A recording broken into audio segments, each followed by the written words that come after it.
Alright, I have a 2002 Ford Explorer XLT.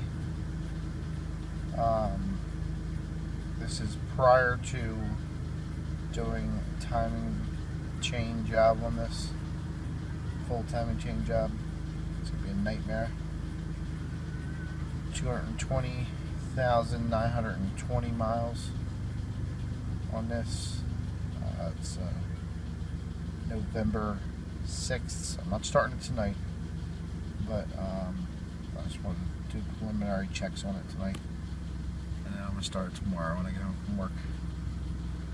I'm just going to do this every night, a little bit when I come home from work, maybe some on the weekends. See how long it takes me. It should hopefully only take me about a week. Once again, 2002 Ford Explorer. We're going to go listen to the timing chain noise. Hopefully, after I'm done this job, we're going to have no noises. It's going to sound like a brand new car. So as you can hear, front chain starting to rattle. The driver's side is looking in.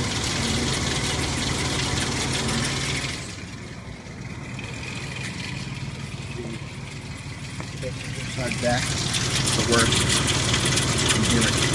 You have to go any day. So I changed this motor right now. When I have it apart, I'm going to change the other motor and pull the motor